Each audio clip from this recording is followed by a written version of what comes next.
This is a red Porsche 911 3.2 litre 1984. Now in the previous episode, if you catch the previous episode, if you didn't, links in the description, we removed the doors, the bonnet, the boot. We also removed the rear lights, the petrol tank. We stripped some underseal off it as well, most of the underseal actually. In this episode, we're going to drop that rear engine and the subframe and this front subframe as well. Right, so here she is, all 3.2 of her. Now, there's obviously precautions we need to take first before taking the bolts out and actually dropping the engine. So we've got gear linkages, we've got the fuel pipes, we've got all of the electrical stuff that's on the engine that needs to come off the engine. We've got bits in the ECU and things like that. So start inside the cabin, there's a gear linkage we need to disconnect, so we can do that. And then we'll get into this engine bay, get all the electrical connections and the fuel pipes, then we can get underneath and start everything there.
Right, so that's the main harness for the ECU off. I've got the fuel lines, the oil breather pipe, also the plugs on the front as well, so that's all disconnected. So that should be everything in here. Now, I want to take the car up and disconnect the oil line on the bottom, and then I can obviously get to that drive shaft and the gear linkages. I can take them off and get everything else off underneath there, ready to drop this out.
The engine is out. Now, I made sure to take my time. I think it took me about 3.5, 4 hours, but I was really taking my time and doing things methodically and just making sure that everything was good. Now, disconnected everything through that bulkhead. There is a shaft that goes through the bulkhead for the gear linkage, which you need to make sure that that doesn't catch on that sort of chassis rail there. So that's why you need to sort of raise the car up and pull the engine out so it slides out. Obviously making sure you don't hit this onto the actual car. So we were really careful. My two uncles helped me. So that's out now. So it gives us a good insight into all of this. So that's out. We're going to get it in storage. We're going to get it covered up so it's all nice and clean and it doesn't get dusty. And then we'll get onto that front axle.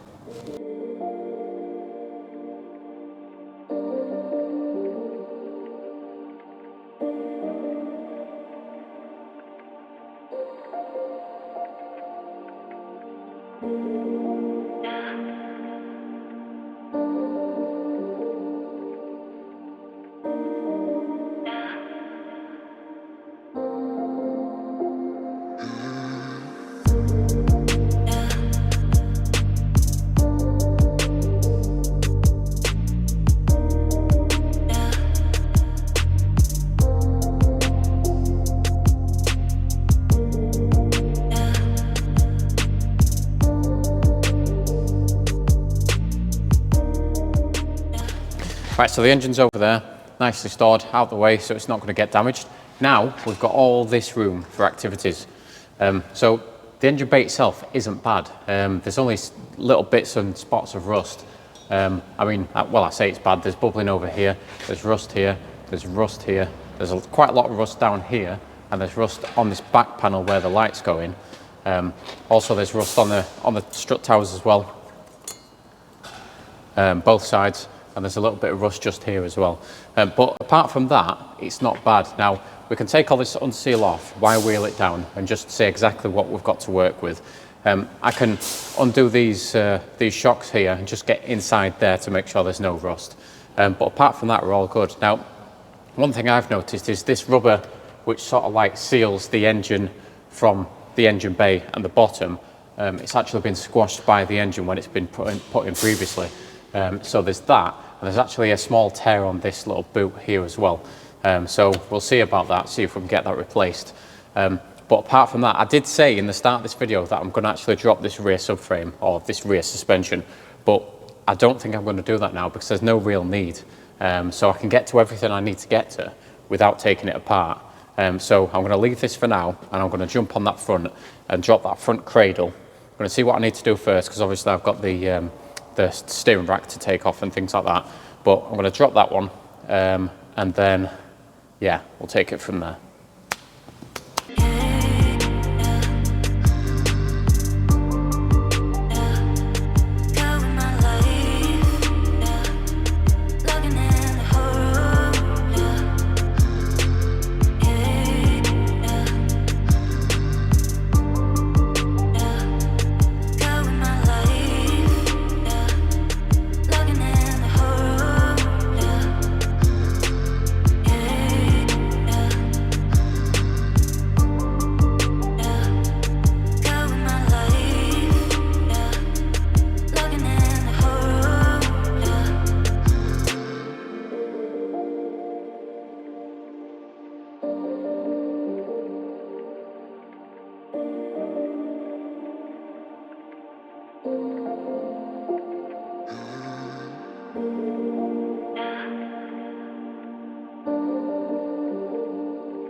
Right, so the front axle is down. The main bolts were the 3 that were on this front section. There was 3 that was on the strut tower.